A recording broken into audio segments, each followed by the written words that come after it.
Hi, this is Andrew, and this is Keen On, the daily now.tv chat show with some of the world's leading thinkers and writers. Hello everybody, it is Friday, August the 25th, 2023. The beginning of the week, we had the British biographer of Orwell, George Orwell, on the show, DJ Taylor, talking about his new book, The New Life of Orwell. He's well known also for Another Life of Orwell, The Life, which came out in 2003. Many people consider him Orwell's greatest biographer.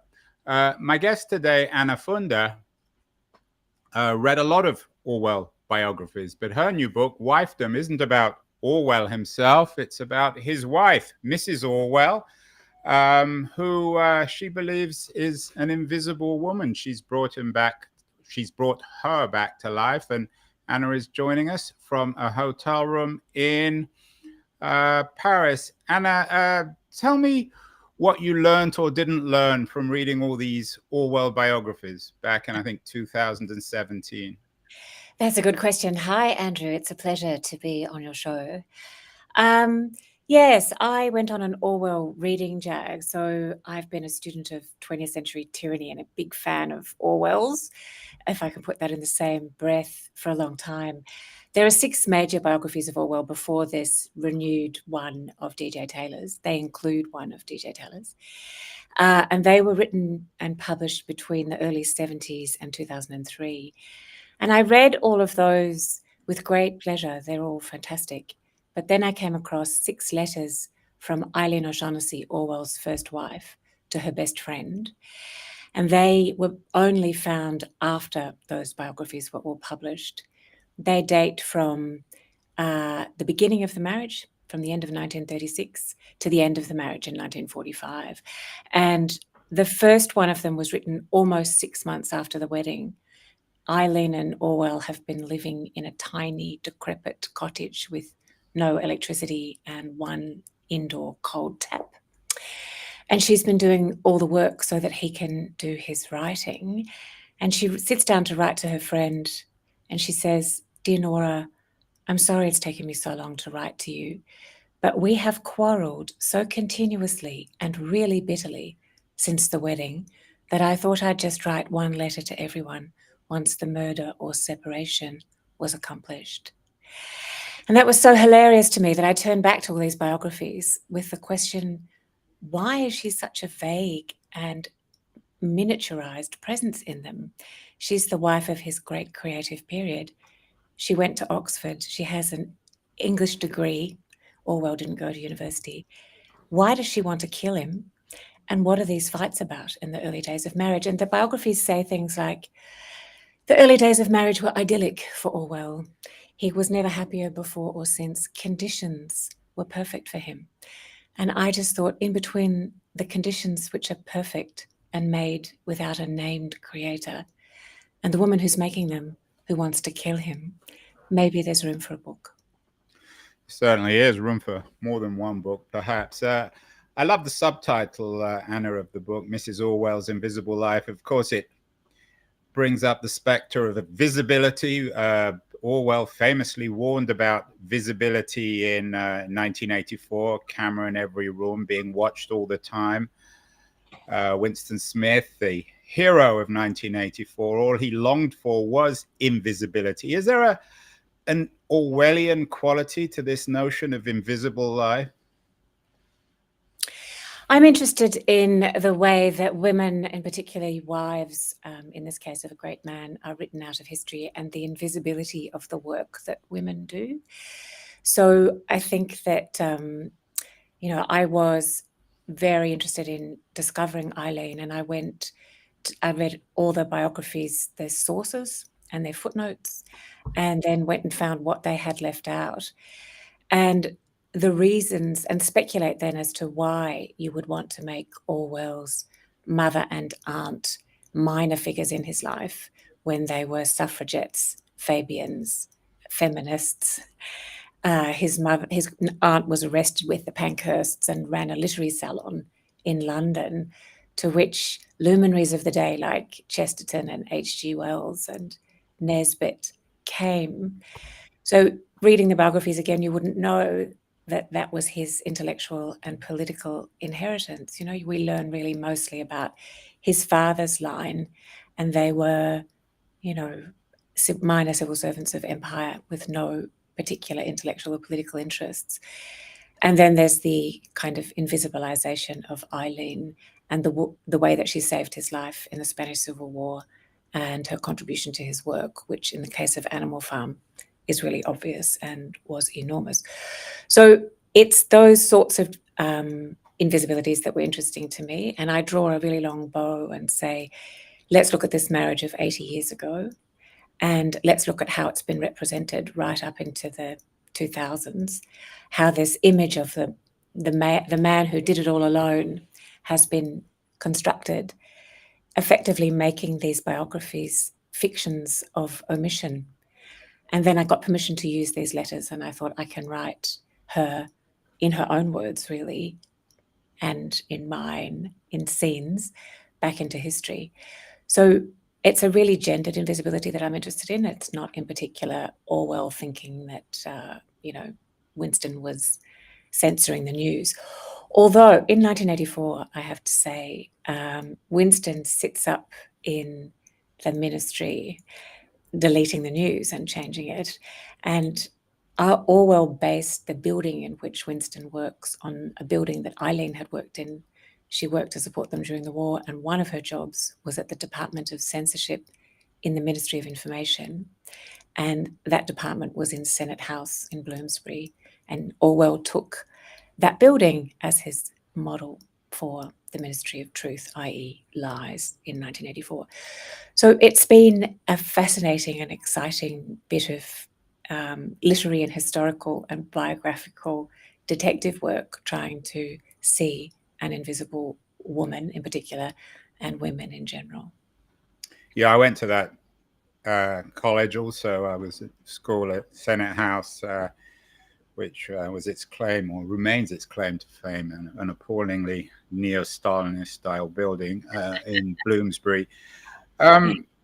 And thinking of 1984, actually, the character of Julia has been fictionally recreated by Sandra Newman. She's coming on the show next month. She has a novel coming out, which I guess in some ways is an accompaniment to your book.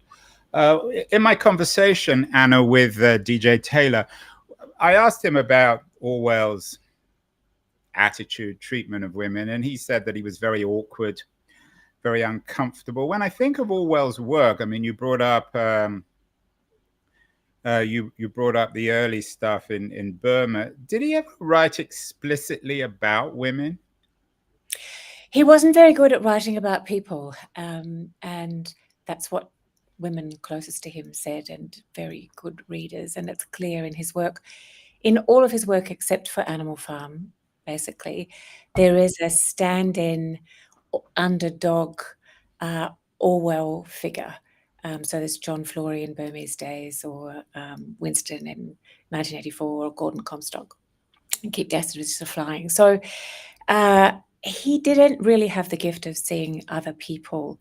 His best friend Richard Rees said he thought that Orwell never, and this is a man who loved him dearly and supported him to the end of his life, said he thought Orwell never really understood another human being.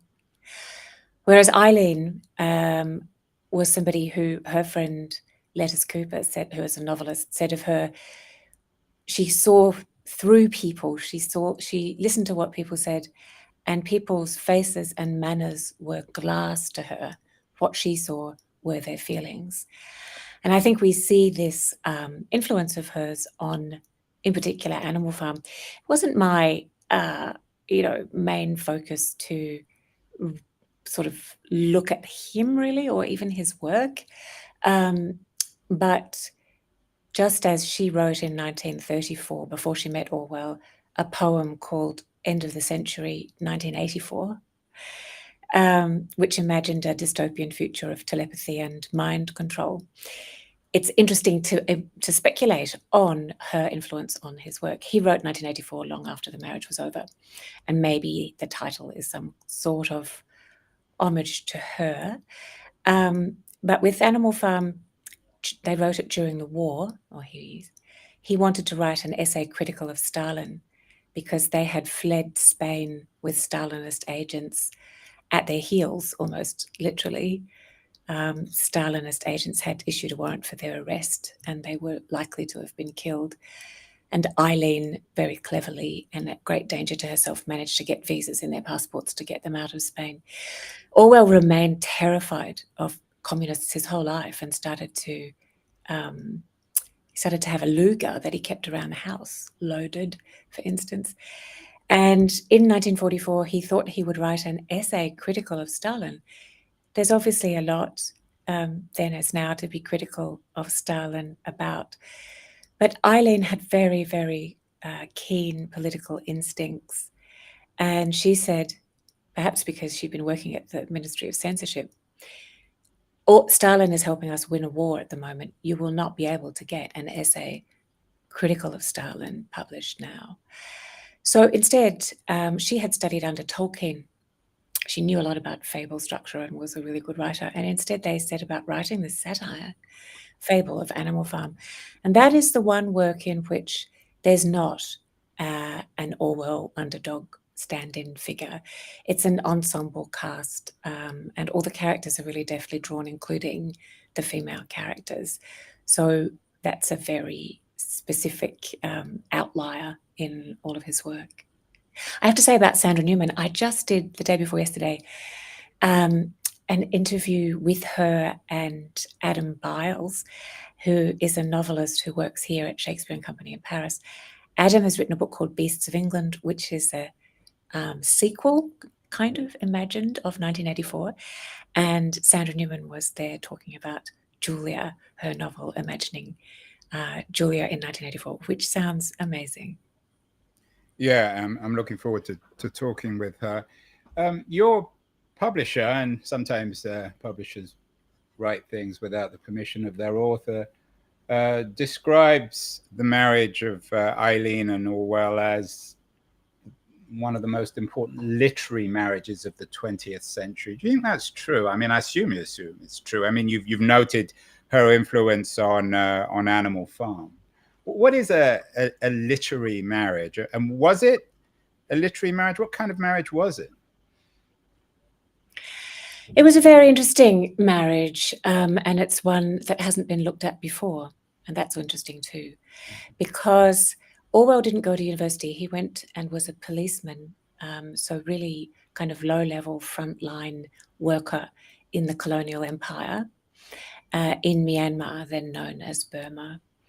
His family couldn't afford to send him to university, and his tutor at Eton, a man called Andrew Gow, who actually was really fond of him, said he wouldn't recommend him to Eton because it would bring disgrace on the school. But he came back from Burma and he really wanted to be a writer, and he chose always, I mean, apart from Burmese prostitutes and French prostitutes and other sundry sexual partners, he always chose girlfriends who were very literary and from whom he could learn or talk about books and ideas and get encouragement. And when he met Eileen, here's this brilliant woman who was top of her school, had a scholarship to Oxford, and has just been working independently in London for 9 years and is enrolled in an MA in psychology at UCL. And I went actually this week also to the house, the flat in Hampstead, where they met, and he fell in love with her at first sight and insisted on walking her and her friend Lydia to the bus stop that evening, and came back and said to his flatmate, a woman who was also studying the MA in psychology called Rosalind Obermeyer, he said, "That is the woman I want to marry." Or in some accounts, that is the kind of woman I want to marry. And Eileen said of that night that he did propose very quickly afterwards, and she'd never heard of him. He had very little reputation, and she was curious but not very keen. And she said of that night, "I was quite drunk, very rowdy, behaving my worst. So she had this gift of seeing people and was very curious about him. As soon as they were married, friends thought, and history kind of shows, that his writing got much better, much clearer, much less grumpy, much less exaggerated. She wrote emendations on much of his work throughout their marriage, by which, lots of notes and comments on the back of it, and then typed it. One biographer says of that situation after the marriage, for instance, whether by coincidence or influence, Orwell's work improved. And that's the kind of linguistic mechanism of doubt and kind of passive tensing and passive voicing and not naming that I was very interested in. So he can't directly say Eileen influenced George's writing for the better, because in patriarchy, and as far as we know, there is no other place on the planet, it somehow diminishes a man if he got help from or was taught by or mentored by a woman, including his wife. So these are the sorts of issues that wifedom examines. Whether it's, one of the most important literary marriages of the 20th century is hard to say without having a look at many, many other literary marriages of the 20th century. I would be pretty sure that I could have chosen many literary marriages of the 20th century, heterosexual ones, in which it is the case that the man relied on and got a great deal from, not only practically, but intellectually, from his wife. I think the publishers say that, and I don't think it's inaccurate, and I don't think it's really hyperbole at all, because of the place that Orwell occupies in 20th century literature and his continuing importance, in our day and age of rising authoritarianisms and blanket electronic surveillance. And I think that her influence was so enormous and so profound intellectually that it's astonishing to me that it hasn't been seen before, and was extremely exciting to uncover. You mentioned Stalin earlier, who noticed things perhaps better than Orwell, and I think you note in the book or in some of your writing that Stalin certainly observed Eileen in Catalonia, even if Orwell didn't. And you suggest that Homage to Catalonia is all of our favorite books, one of the best books of the 20th century, that you reread that, and that she was essentially written out of it. She wasn't there. She was invisible.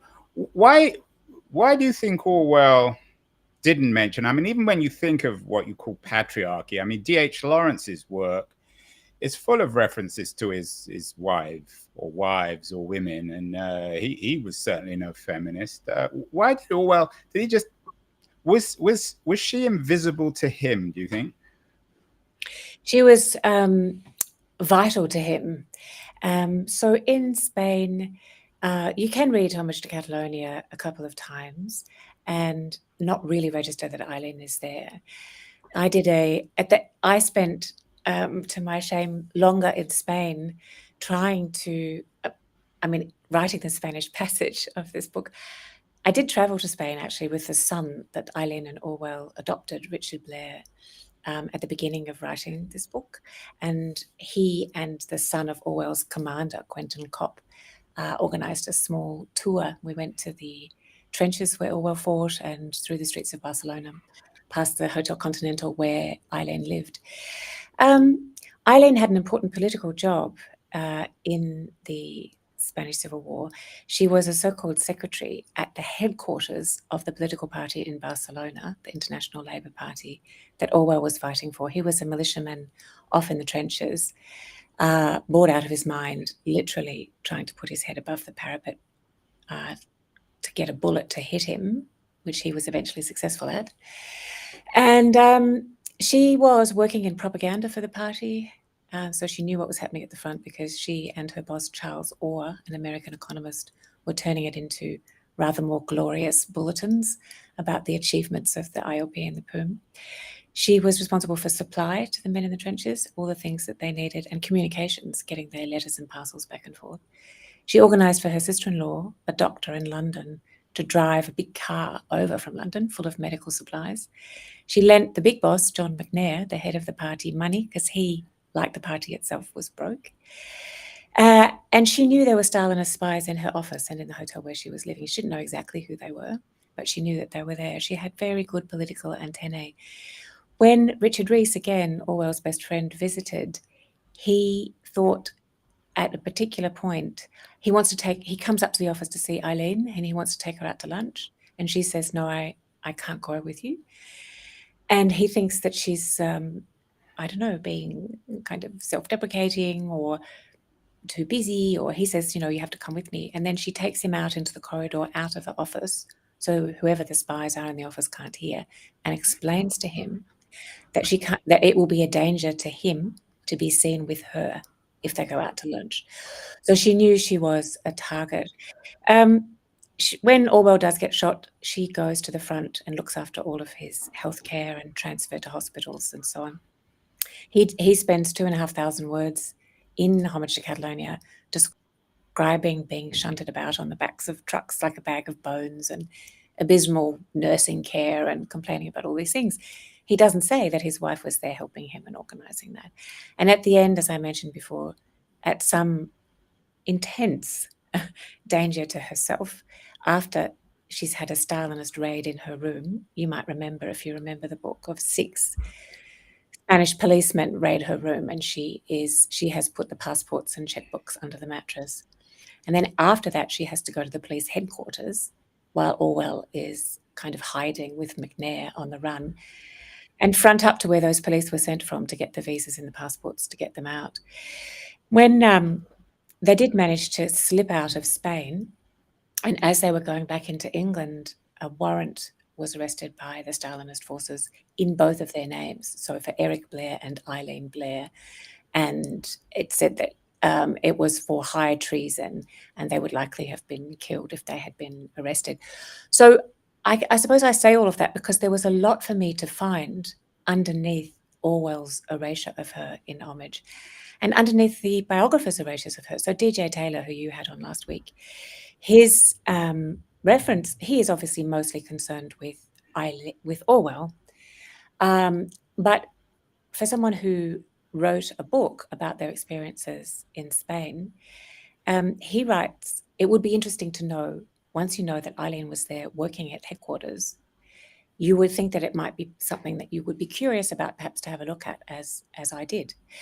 But Taylor wrote, I haven't read his new biography, but in the previous one, he wrote, Eileen went to Spain not because she was, I'm paraphrasing, I hope I get this pretty much right, not because she was political, simply to be nearer to her husband, so that she would be able to procure for him treats such as margarine, chocolate, and cigars to send to the front from time to time, full stop. So it's not just Orwell's blindness about women, and in particular his wife. He's not blind to the actual wife, but he's incapable of writing a book that is truthful, in the sense that his book is utterly informed by her political nous and knowledge at the center of things, because he couldn't have known those things. And yet I wondered really how she felt as she typed that work and edited it, and kind of edited herself out of it. And my assumption about why patriarchy, as you say, I call it, it's actually, I'm not making that up.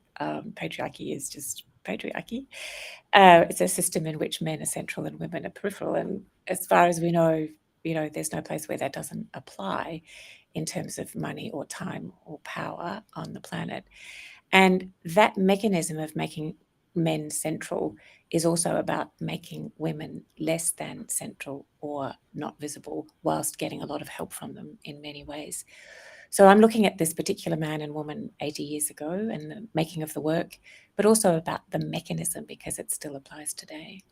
We are talking with Anna Funder, the author of a wonderful new book, WIFEDOM, Mrs. Orwell's Invisible Life, about the invisibility of George Orwell's wife, Eileen Blair, or Shaughnessy. We're going to take a very brief break, credit our sponsor, Liberties, a quarterly journal of culture and politics, with a keen awareness actually of Orwell and perhaps a more conservative Orwellian philosophy. We're going to do a quick video, and then we'll be back with Anna to talk a little bit more personally about this book. So don't go away, anyone. Beyond the news, the noise, there is nuance, insight. Liberties is not just a journal of ideas. It's a meteor of intelligent substance. It's the place to be for engaged citizens. Politics, opinion, substance. Liberties is a triumph for freedom of thought. A quarterly of urgency, of cultural exploration, of intellectual delight, of immaculate prose. It's invaluable. Subscribe now or find Liberties at your favorite bookseller. Check out more about Liberties at libertiesjournal.com. We are talking with Anna Funder, the author of a major new book, WIFEDOM, Mrs. Orwell's Invisible Life. Many of you be familiar with Anna's previous book, Stasiland, a classic about the East German secret police. Also, her novel, All That I Am, is an enormously successful book. Anna, tell me about your personal history with this book. I know that there is a little, you'll certainly know Eileen Blair, but there is a little bit of an intersection between your life and her life in terms of the writing of this book. I know, I feel weird about drawing a long bow about that. But I suppose I've written a little bits and pieces of my life and the lives of my friends, or those of us who are in heterosexual relationships, because I wanted to really have a look at the way that even though we are much, much better off as women, and me in particular as a privileged white, at that time perimenopausal, now postmenopausal woman, married to a very nice man, and still feeling this disparity in the amount of the work of life and love that I do compared to my husband and my friends do compared to their male partners. Actually, it's very interesting being in France. I had dinner last night with my French publisher who was going to bring out WIFEDOM, and she was explaining, which I knew kind of, that a daycare in France is free and state provided and everywhere. And the schools go from 8:30 to 5:30. When I was at school in France, it was 4:30. And they provide hot lunches. So there is no expectation necessarily that in Australia, daycare can cost $200 a day and it's privatized. And also she was saying to me here that nannies or babysitters, as you call them, are tax deductible. So none of those things apply in Australia. And I think most of them don't apply in the US. So the situation of women with children in different countries is different. I can just sort of say that. Not that the French women are, spectacularly more liberated than anyone else. I don't know.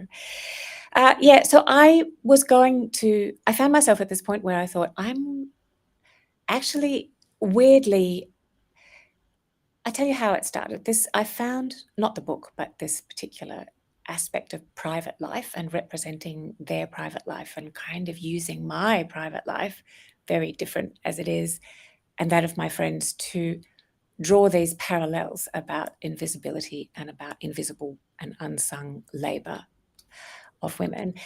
At the end of his life, when Orwell was really, really sick with the TB that killed him at the beginning of 1950, in 1949, he was keeping what he called a private literary journal.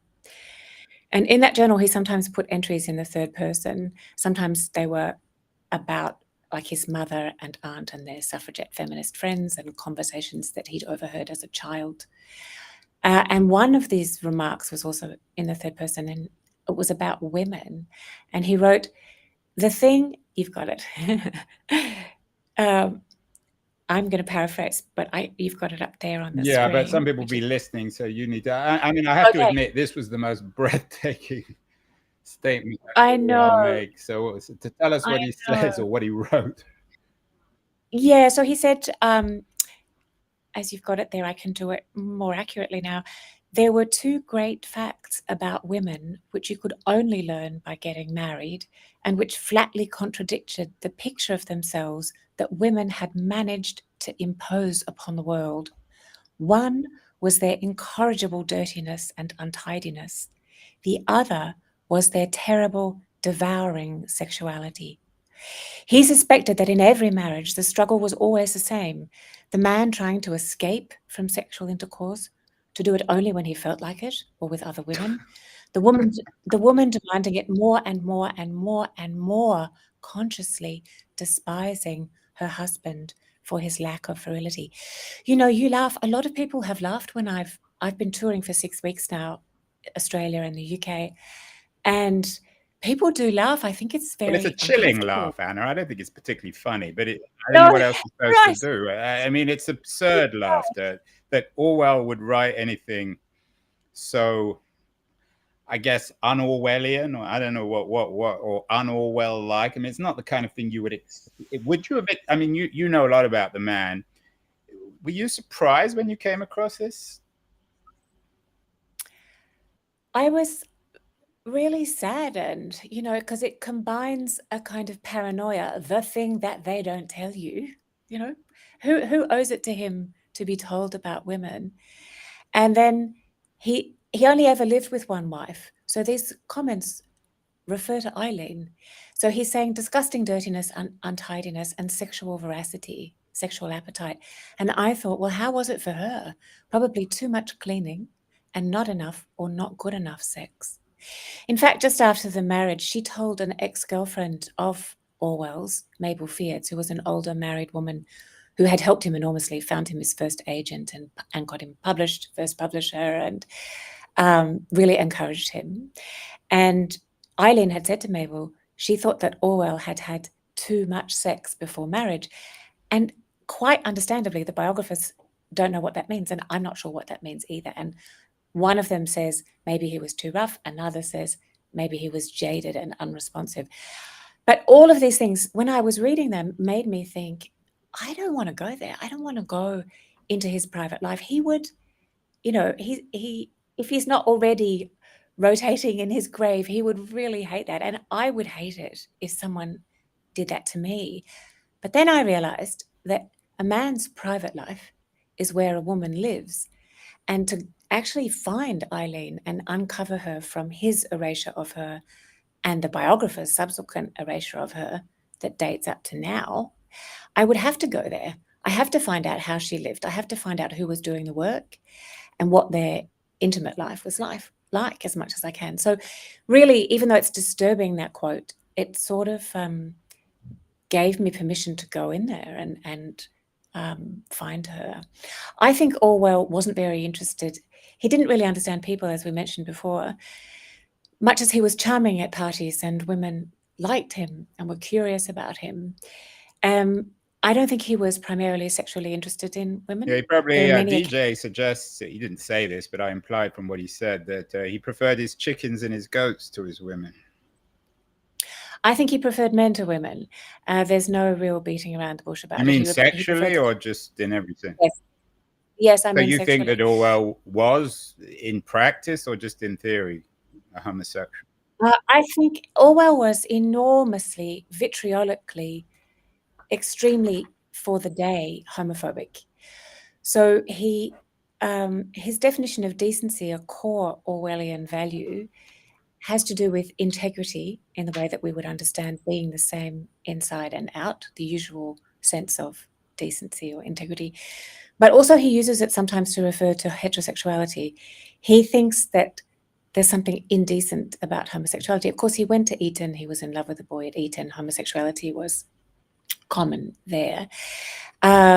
He then spent a year with a man called Edward Roditi in London, going to sort of cheap vaudeville acts and eating in small Chinese restaurants. Roditi, this is something that only one biographer mentions. Roditi was a homosexual who preferred to have sex with men who identified as straight. So Mabel, who knew him very well, when Orwell bashed his flatmate, Raina Heppenstall, once for coming home drunk in this kind of vicious way. And Mabel, who had been sleeping with Orwell and had liked him for a long time, known him very well, tried to comfort Raina by saying, I think it's just disappointed homosexuality. The other flatmate, Orwell, brought tea to every morning and sat on the edge of his bed, and that young man thought that Orwell's feelings towards him were intensely homoerotic. There are cases where DJ Taylor describes one of him taking a 16-year-old boy, quote unquote, off to chat. And then Taylor writes, whose biography I have to say, you can read with enormous pleasure and great delight. Taylor says, and behind this lurks the dark horse. So Taylor is saying and not saying something at the same time about what Orwell is doing or wants to do with these boys. My gut feeling is he would have been a lot happier having sex with men, but the Kips, when he went down and out, there's a tradition of sort of more upper class men going on effectively kind of sex tours, really, in the East End or the poor bits of Northern England and so on. And homosexuality was rife. I don't know whether he was actually having sex with men, and I don't think anyone will ever know unless someone can uncover it. But he was much more interested in that. William Empson, his very good friend, the author of 7 Types of Ambiguity, said after Orwell died, for someone who loved the workers as he did, when we were younger, most of us did it practically. So he was puzzled by the homophobia and then... Yeah, I mean, it certainly suggests a rereading or a rethinking of, as you say, Down and Out in Paris and also Road to Wigan Pier. How does this leave our view of Orwell? I mean, the more you talk, Anna, the more chips off Saint George Orwell's statue. It's rather like pulling down those statues in East Germany that you wrote about in Stasiland. Where does this leave us? Is he just a typically hypocritical male? Where does it leave 20th century liberalism and the rights of the individual? And perhaps most importantly, where does it leave us in terms of the tussle between liberals and conservatives to inherit Orwell's intellectual legacy? Orwell's intellectual legacy is enormously important, and it takes nothing away from the books to understand more about the man who wrote them. In fact, I think it's... I grew up studying literature at university in the days where we were taught to think of texts as texts in some postmodern way, and that the author was dead and didn't matter. But the author, speaking as one myself, although I draw absolutely no comparison with Orwell, who the author is very important and very interesting as someone from whom the work comes. 1984 is vital to us. It's given to school kids in the UK and Australia to read. It's vital because it's a really wonderful analysis, and actually Animal Farm as well, of tyranny. And 1984 particularly because we live in a world of rising authoritarianism and tyranny. And as I said, blanket electronic surveillance. The telescreens are in our pockets and on the streets. So I think the work is enormously important. To imagine that... So the interesting thing is that we want this fantasy, or historically people have wanted this fantasy, and Orwell wanted it of himself as well, and he contributed to it, of a decent kind of underdog everyman figure, a kind of vanilla superhero of literary genius who somehow has the insight to create a book like 1984. 1984 is misogynist. Everyone knows that. Winston has fantasies of raping a woman quite early on in the book and slitting her throat at the moment of climax. It's not for the faint-hearted. But it is also paranoid, it's sadistic, it's violent. And I say that not in any way to take away from it. I think that it's chilling, and its power in some ways comes from that. We want our artists, writers or filmmakers or painters often to show us things. I mean, screens are full of violence all the time, to show us things that terrify us or things that we should be aware of politically, or straight up violence or whatever it is, relationships between people that are not always vanilla and pleasant. We want that between the covers or on screen in some safe and beautiful form, which is resolved. That's what the purpose of great art is. But to imagine that the person who is making that and having those insights about politics and about people is going to be some, hail fellow, well-met, decent chap who never kind of put a thought wrong or never ventured into sadism himself, or misogyny himself, or paranoia himself, is to my mind really naive, and it kind of does a disservice to the work to imagine that it was written by this vanilla character. And it does a service also to writers and thinkers everywhere. If we imagine that the work is created alone, it is created in conversation often with our writing friends, with our life partners, and so on. So to see that Animal Farm, which is an outlier in all of his works, as I say, was written by the two of them each night as the bombs fell in London. They got into under the covers in bed to stay warm and worked on it. And then she went to work at the Ministry of Food to support them, bought the food for dinner, came home and cooked it for him, and whoever was bombed out hopped into bed and they went over what he'd done that day. You know, this is a woman who, as I said, studied under Tolkien, knew fable structure inside and out, had wanted to write a book about the animals that they kept in the early days of marriage in this little cottage. She'd named the goats. Orwell was obsessed with goats. DJ Taylor is correct there. And she had named them, one after Mabel, their ex-girlfriend, or possibly his mother, whose name was Ida Mabel, and the other one after his Aunt Nellie, and had wanted to write a book about the animals on the farm earlier on. So what I'm doing is enriching a view of history. It seemed to me, if my work can sit alongside this rather more partial, and I mean it in both senses of the word, view of Orwell that we have had before, it kind of completes it and enriches it. The other thing I would say about Orwell is that I am grateful to his thinking and his work, particularly on doublethink, and that has accompanied me in all of my work here. So he says, he recognizes, I don't know how much time you've got, but he recognizes in Burmese days, as a very, very young man, he's out being a white policeman interrogating locals and oppressing them in what is effectively the drug-running British Empire.